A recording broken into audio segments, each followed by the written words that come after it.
Be careful, no sex, no red meat. You get the feeling at night he takes off the phony beard, sneaks into the Sizzler with a blonde and a bottle of scotch.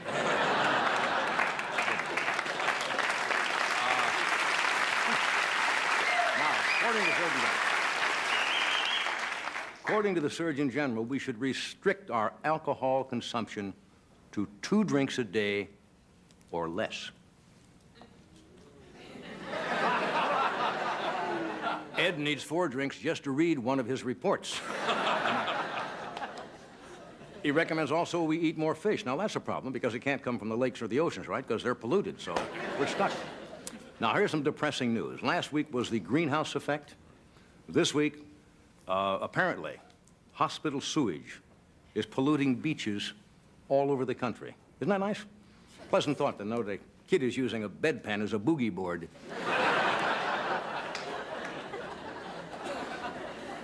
Anyway, tonight should be an interesting show. We have, along with Governor Clinton, we have one of the great geniuses of rock, Joe Cocker. Is here tonight. Great. Here you are. We'll be right.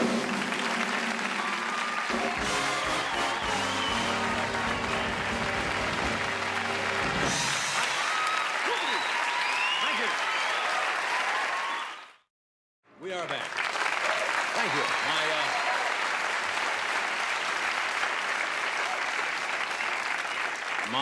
My first guest tonight became a media celebrity last week when he delivered the nominating speech for Michael Dukakis at the Democratic National Convention in Atlanta. Bill Clinton is a 4-time governor of Arkansas. He was the nation's 2nd youngest governor when he was first elected in 1978 at the age of 32. In a recent Newsweek poll, he was voted one of the 5 most effective governors in the country. He also oversaw Arkansas's once depressed state economy rebound to prosperity through his programs of welfare reform, public health plans, and consumer protection, including a tight rein on utility rates. From his Capitol office building in Little Rock, Governor Clinton has helped remold his state into a competitive economic player in business and industry, while maintaining his state's traditional homestead heritage and rugged natural beauty. It's marvelous to have him on the show, but that's only part of the Bill Clinton story. As an idealistic and determined young man with a renewed fervor, and while still a law student, ran the 1972 presidential campaign in Texas. He's also the past chairman of the education. It gives me great pleasure to welcome a man, the vice chairman of the Democratic Governors Association. But Arkansas is more than just trees and Hot Springs National Park. Arkansas is the birthplace of cosmopolitan publisher Helen Gurley, which brings us full circle to my first guest. Bill Clinton, a man who loves his state, from its eastern delta to its southern lowland forests, all the way up to its northwestern highlands, which includes, of course, the Ozark Plateaus. And in conclusion,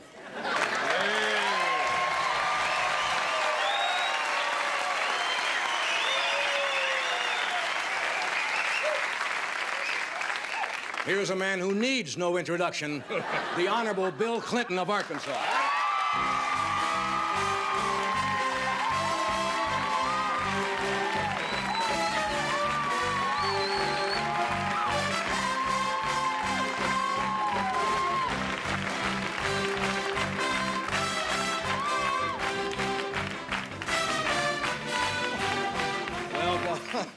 Well, Governor, I thank you for coming here tonight, and my first question is, how are you?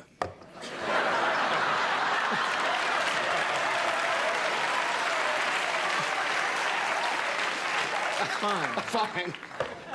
It's great to have you here. I mean that sincerely.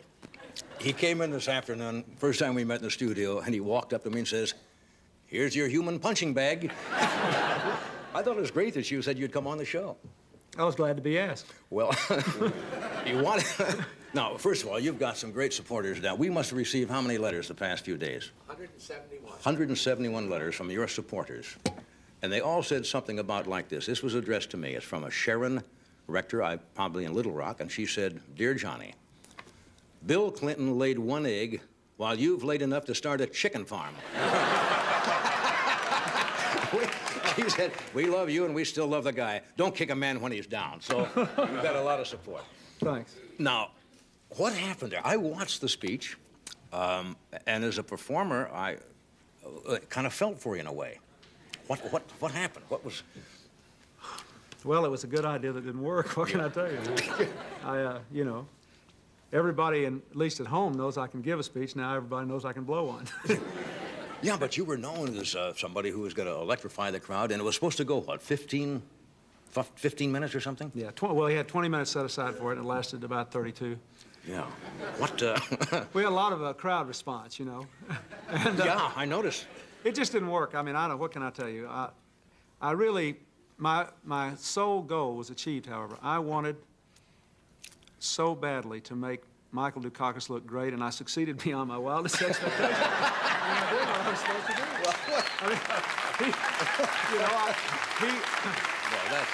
He called me 2 days ago. Yeah. And he said he thought the speech was great, everything was forgiven, and would I please nominate Bush in New Orleans next time? I mean, he's happy, funny. I'm happy. When did you first realize that things were not exactly going the way you'd planned? I mean, outside of when they got the rope. I mean... Well, I was up there about 3 minutes. Yeah. And they were still cheering, you know, all my one-liners were getting good applause. Yeah. But I thought to myself, my God, I'm supposed to give a television speech that we had timed at 17 minutes. And I thought, the lights are never coming down, the delegates are never toned down, and I'm stuck. So I just sort of fell on my own sword, you know, there was nothing else to do. Yeah, and the trouble is when you bring most audiences do not like it when the lights are on in an auditorium. Yeah. That's why the theaters are darker, nightclubs are people feel more secure and comfortable. When the lights are up, they get a little... Well, especially there. That night was an unusual night. You know, they had waited for 2.5 days, really, yeah. to get into the Dukakis nomination, and they were restless, and it just, one of those things, it didn't work. Yeah. Now, the press kind of jumped on you pretty good. You think unfairly or what?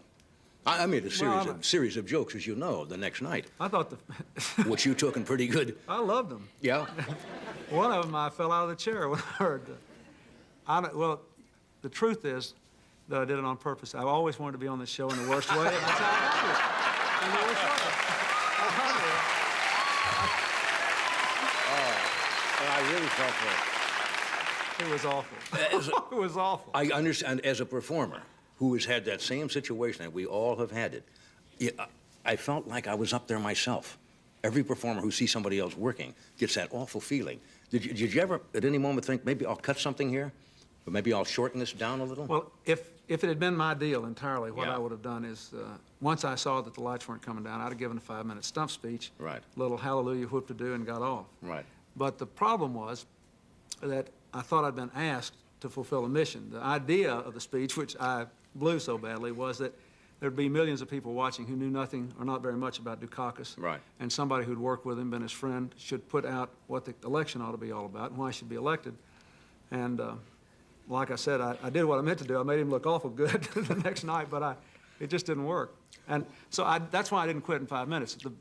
And then, what can I tell you? It went from bad to worse. Yeah. What kind of reaction did you get from the people in Arkansas? Obviously, it was more support, really. Yeah, I have to tell you that it may be hard for you to believe. This has been one of the most wonderful weeks of my life. Really? Yeah. Because when I went home, after a couple of the networks got on me so hard, you know, and I was being banged around, the people of the state thought that I was in an impossible situation, knew that the speech had basically been approved, and that I went out there and did the best I could. And they just reached out and kind of embraced me. It's been an incredible week. Just because they've been so good to me. Isn't that strange how something like that can swing around? I always tell people that I have the best job in the country and I represent the most wonderful people in the country, but you know, I was down. They could have said, well, he embarrassed us, and he did. Instead, they said, you did the best you could. We're proud of you, and we're with you. Every place I've gone, it's been an absolutely incredible week for me. I'll tell you what worked for you. You've got a sense of humor, and that probably is one of the great saving graces of people who are in public office, because a lot of them don't have a sense of humor.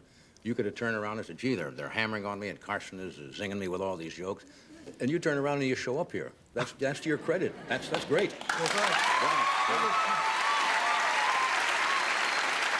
Let me cut away for a second. We're coming right back and talk to Governor Clinton, so stay where you are. We'll be right back.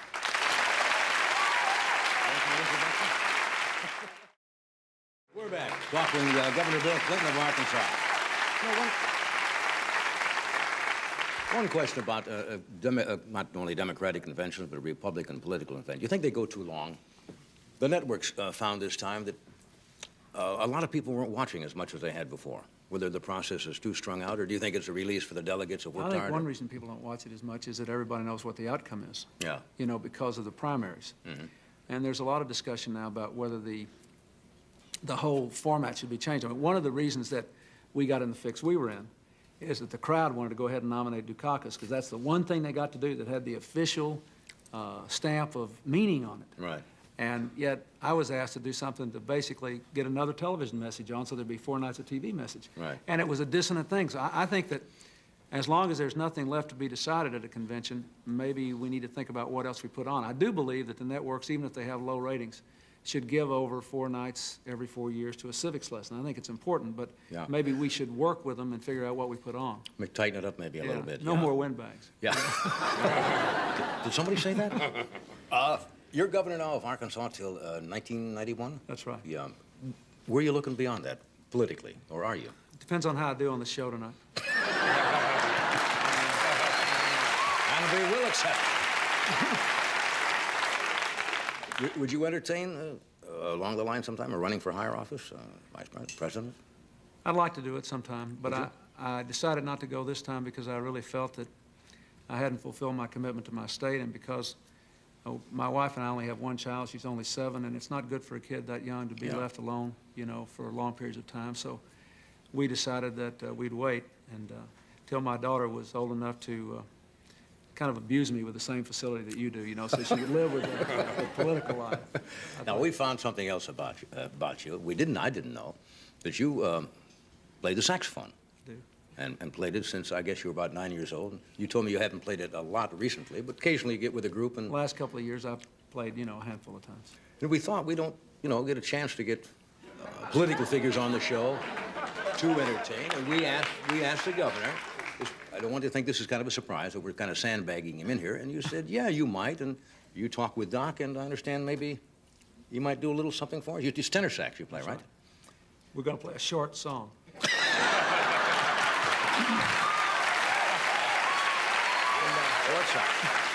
And we're going to see if we can, you know, now that I've messed up in voice, we're going to see if I can mess up in song. You know, I don't think sort so. of a multimedia. It's all yours. Thanks. Go over and...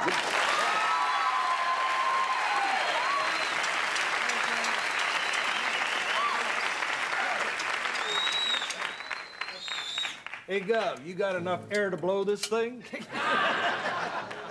No, I used up my quota in Atlanta. Okay.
Good stuff. Good chops.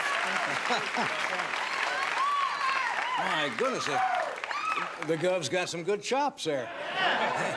Isn't it nice to hear that kind of reaction in the middle of music applause? I'd almost forgotten the sound of it. It was not. It was terrific. Now, does this mean we have to offer a Republican governor equal time musically? We might have to do that, but they have to play as well as Bill. Okay, then we'll put out the offer. That was dynamite. Only if they crash and burn in New Orleans do you have to get me. Can you stay? You want to stay and listen to Joe Cocker? Could I stay? And then I'll walk off after that. Or would you- you know me. I don't want to overstay my time.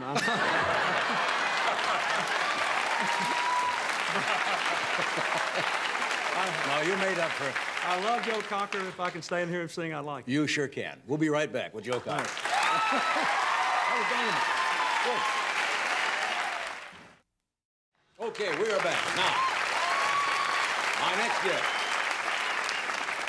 my next guest is really a legendary rock and roll singer.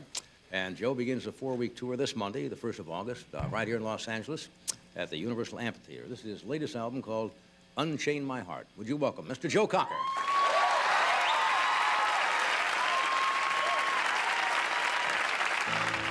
Unchain my heart, baby, let me be. 'Cause you don't care. Well, please set me free.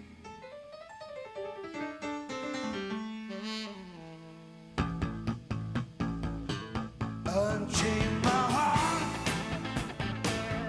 baby, let me go. Unchain my heart, 'cause you don't love me no more. Every time I call you on the phone, some fella tell me that you're not at home.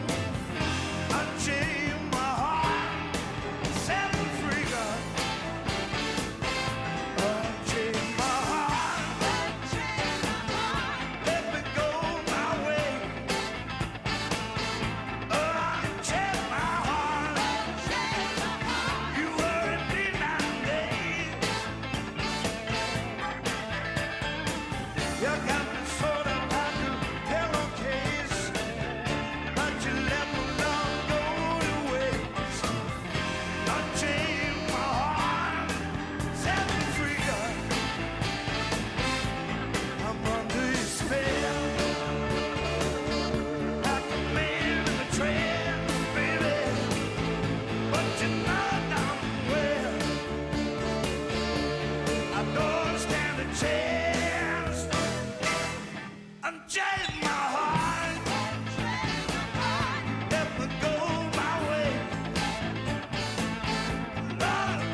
set me free.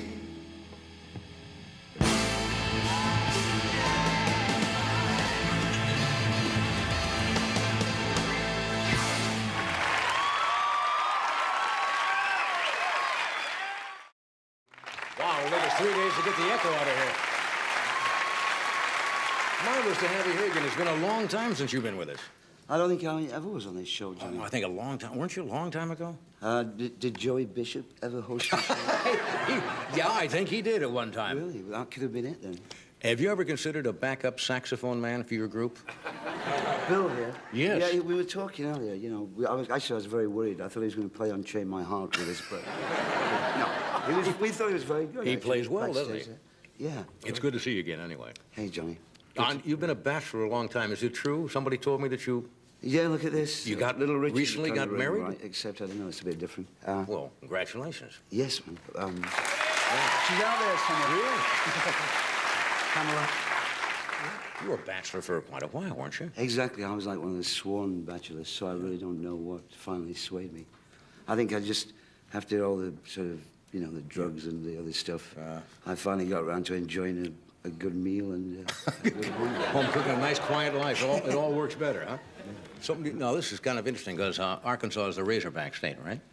Your wife has two, is this true, pet pigs? Yes, that were given to her from Jane and Tom Hayden. You know, she worked for Jane for a while, and they were like a present, a strange present, right? But there's seven. See, I happen to be a pig fancier. We've had it. Ed and I have had an argument going for years. About this, I think pigs are more intelligent than the horse. They're more intelligent than almost any other animal outside of the chimpanzee. Most people don't know that. I don't like getting in the pen with them too much. No, you don't have to It socialize. gets very strange, you know. It's sort of like a scene from Deliverance or something. Are these going to grow large, or are these little? They're 700 pounds already. 700 And pounds? they're about a year, just over a year. But Where do you keep two 700-pound pigs? I've got a decent... Anywhere they want, I know. I just know. We got a nice pen for them with a pool and everything. You know. Yeah.